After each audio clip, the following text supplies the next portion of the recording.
नमस्कार मंडळी, संगीताच रेसिपीमध्ये आपलं सगळ्यांचं खूप स्वागत आहे। आज मी बनवणार आहे खूपच मस्त टेस्टी अशी नारळाची करंजी। खूपच मस्त खमंग होते आणि हे पहा एकदम खुसखुशीत अशी हात लावल्याबरोबर अशी तुटते, अगदी तोंडात विरघळणारी आहे। खूपच छान। आणि आता नारळी पौर्णिमा आहे उद्या, तर ही डिश तर व्हायलाच पाहिजे।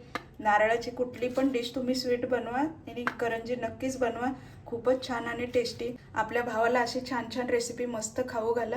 चला तर मग सुरुवात करूया मस्त रेसिपीला। पहा आपल्याला साहित्य खूप कमी लागणार आहे। इलायचे 4-5 घेतले मी, असे बारीक वाटून घेतलेत आणि जायफळ पण ठेचून घेतले मस्त बारीक करून।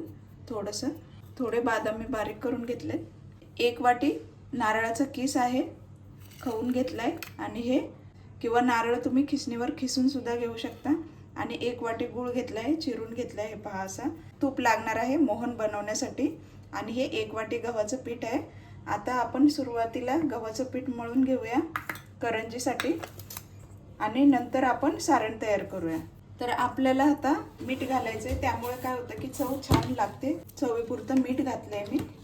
आता आपण मोहन तयार करूया आणि याच्यामध्ये घालूया। तुम्ही हे मोहन तेलाचं पण बनवू शकता, पण मी तुपाचं बनवते। तूप नसेल तर तुम्ही तेल सुद्धा वापरू शकता। तर हे पहा इथे मी 2-3 चमचे तूप घेतले। तर मोहन म्हणजे आपण जे तूप किंवा तेल असं एकदम कडकडीत गरम करतो त्याला मोहन बोलतात। तर हे आता छान कडकडीत गरम झालं, जराशी वाफ दिसायला लागली की मग आपण हे पिठावर घालायचं। त्यामुळे काय होतं, आपल्या करंज्या खूपच अशा खुसखुशीत आणि क्रिस्पी लागतात। पहा आता धूर येऊ लागला, गॅस बंद करते आणि लगेच हे आपल्याला पिठावर टाकायचंय। तर हे पहा असं पिठावर टाकायचंय आपल्याला। हे पहा,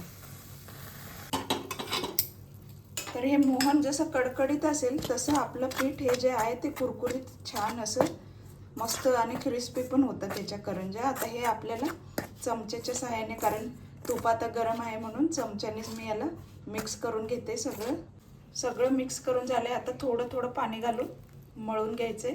आपल्याला एकदम घट्ट असं मळायचे, जसं आपण करंजीसाठी मळतो तसं। तुम्ही मैदा सुद्धा यूज करू शकता थोडासा मिक्स करून, पण मी फक्त गव्हाचेच बनवते। तर हे पहा मस्त असा घट्ट असा गोळा बनवायचा आहे आपल्याला। पातळ नाही, चपातीपेक्षा थोडं घट्ट बनवायचं। हे पहा आता हे आपण झाकून ठेवूया, तोपर्यंत आपण सारण बनवून घेऊया, म्हणजे छान मुरेल। हे थोडंसं अर्धा चमचा तूप घातले, तर त्याच्यातच गूळ घालते।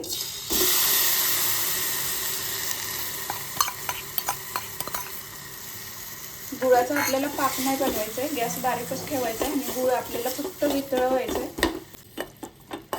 गूळ आपला वितळलेला आहे।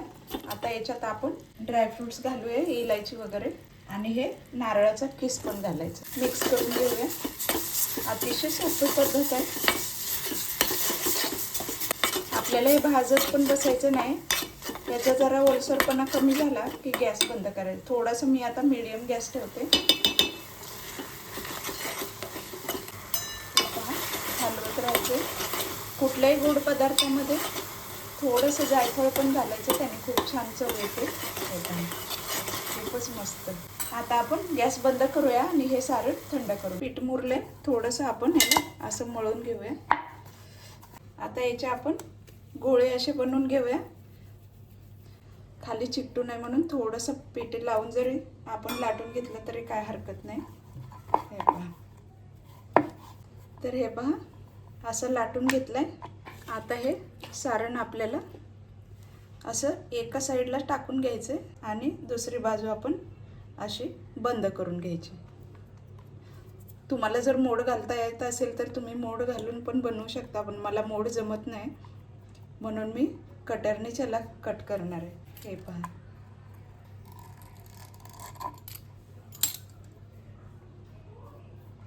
हे पहा किती छान आणि मस्त बनली। ही जरासं जाडसर जरी आपण ह्याची लाटी लाटली तरी सुद्धा हरकत नाही, कारण खूपच क्रिस्पी होणार आहे। कारण आपण याच्यामध्ये मोहन घातलेलं आहे, त्यामुळे टेस्ट पण आणि खुसखुशीत मस्त कुरकुरीत होणार आहे करंजी। आता अशाच आपण सगळ्या बनवून घेऊया। तर हे पहा आता आपण तळून घेऊया। थोडंसं पिठाचा तुकडा टाकून बघूया। हे पहा तेल छान गरम झाले। आता आपण एक एक करंजी सोडूया।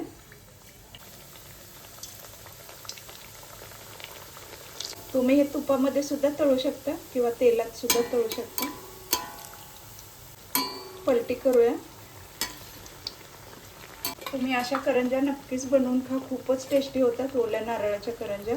आणि आता नारळी पौर्णिमा आहे तर काहीतरी स्वीट तर आपण नारळाच्या करंज्या बनवू शकतो. हे पहा, मस्त अशा ब्राऊन कलरच्या होईपर्यंत आपल्याला तळून घ्यायच्यात. हे पहा, दुसरे साईड सुद्धा मस्त ब्राऊन कलरची झालेली आहे, छान मस्त तळून झाले. आता आपण हे काढून घेऊया.